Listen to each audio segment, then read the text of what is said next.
CEDEAO, pourquoi un avion d'Air Côte d'Ivoire a été saisi à Bamako? Suite à une décision de la Cour de justice de la CEDEAO, un appareil exploité par la compagnie aérienne ivoirienne a été saisi. Voici les détails de cette affaire judiciaire hors norme. Selon nos informations, l'homme d'affaires congolo-malien Oumar Diawara a obtenu, le 22 novembre, la saisie au Mali d'un Airbus A319 immatriculé UTSZ exploité par la compagnie nationale Air Côte d'Ivoire. L'opération fait suite à la décision, le 22 octobre, de la Cour de justice de la CEDEAO de lui réattribuer environ 50 hectares de terrain confisqués en 2020 sur décision du tribunal de première instance d'Abidjan, ainsi que de lui verser 3 milliards de francs CFA au titre de dommages et intérêts. Situés sur les communes d'Angré, Assini, Bingerville et Ebata, ces terres sont estimées à 15 milliards de FCFA. L'une des parcelles concernées doit accueillir un tronçon de la future autoroute Y4, qui contournera la capitale économique. Toujours dans l'attente de l'exécution du jugement, l'investisseur, également actif dans les secteurs du pétrole et du gaz en Afrique centrale, ainsi que du transport de produits raffinés et alimentaires dans l'hinterland ouest africain, a décidé de saisir les avoirs de l'État ivoirien. Marathon judiciaire le 19 novembre, au Mali, Oumar Diawara a obtenu devant la Cour suprême la formule exécutoire du jugement. Muni de l'arrêt de la CEDEAO, que Jeune Afrique a consulté, un huissier accompagné de la force publique s'est présenté le 22 novembre à l'aéroport. L'immobilisation de l'appareil du vol HF710 en provenance d'Abidjan a été enregistrée par l'aviation civile et l'Agence pour la sécurité de la navigation aérienne en Afrique et à Madagascar, ASECNA, qui ne lui ont pas donné l'autorisation de redécoller. Depuis 4 ans, l'homme d'affaires est embarqué dans un véritable marathon judiciaire en Côte d'Ivoire, durant lequel ses multiples demandes de règlement amiable sont restées sans effet. S'estimant privé d'un procès équitable à Abidjan,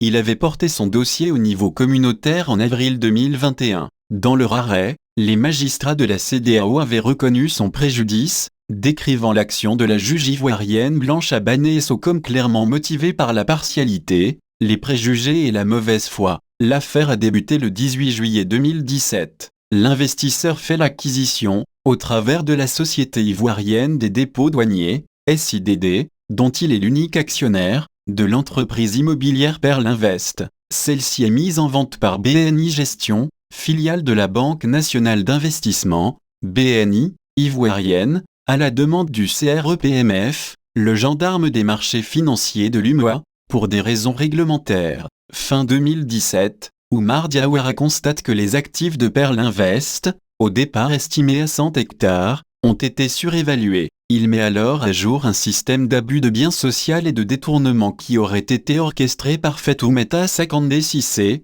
ex-directrice générale de BNI Gestion, que BNI vient de licencier pour faute lourde. Toujours présumée innocente, elle a néanmoins été renvoyée en juin devant le tribunal correctionnel. L'homme d'affaires porte plainte contre elle, mais il se retrouve également accusé d'escroquerie par Souleymane Cissé, le président du conseil d'administration de BNI, qui le soupçonne d'être impliqué dans les détournements. Fin 2018, il est ainsi inculpé pour blanchiment et complicité d'abus de biens sociaux, sans même être entendu. Les avoirs de Perle Invest sont aussi gelés. Volte-face en mai 2019, Oumar Diawara saisit la cour d'appel d'Abidjan. Informé du litige, Adama Koné, alors ministre de l'économie, tente une médiation entre BNI Gestion et le propriétaire de Perle Invest. Mais en septembre, à la veille de la signature du protocole d'accord, alors même que les parties semblent avoir trouvé un terrain d'entente, il est rétrogradé au poste de ministre auprès du président de la République,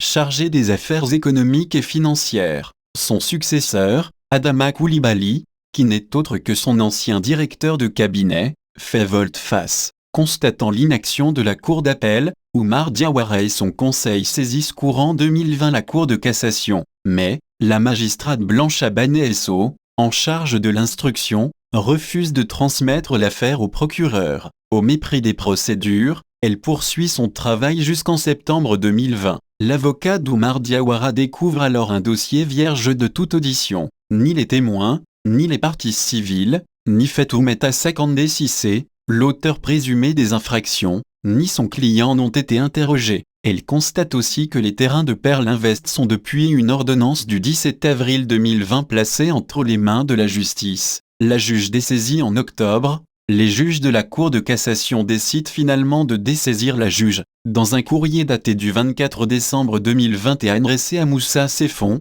conseiller juridique du président de la République, Oumar Diawara énumère ses ennuis judiciaires et se plaint de la pression exercée par Sansan Kambilé, ministre de la Justice depuis 2016, sur la Cour de cassation pour annuler la décision de dessaisissement. L'homme d'affaires a déjà prévu de mener d'autres actions dans les espaces CEDEAO, UMOA, mais aussi en France. En février 2021, les craintes de l'accusé se révèlent fondées. La Cour de cassation rend une décision qui autorise finalement la magistrate des saisies à poursuivre son travail, ce qui permet à BNI Gestion de récupérer les terres. La décision pousse Oumar Diawara à se tourner vers la Cour de justice de la CEDEAO. Contactée par JA, la direction d'Air Côte d'Ivoire a indiqué tout mettre en œuvre pour libérer son appareil. Si la saisie de l'appareil d'Air Côte d'Ivoire à Bamako est levée sans qu'il obtienne gain de cause, l'homme d'affaires a déjà prévu de mener d'autres actions dans les espaces CEDEAO, UMOA, mais aussi en France. Oumar Diawara n'en est pas à son coup d'essai. En 2004, en conflit avec le Crédit pour l'agriculture,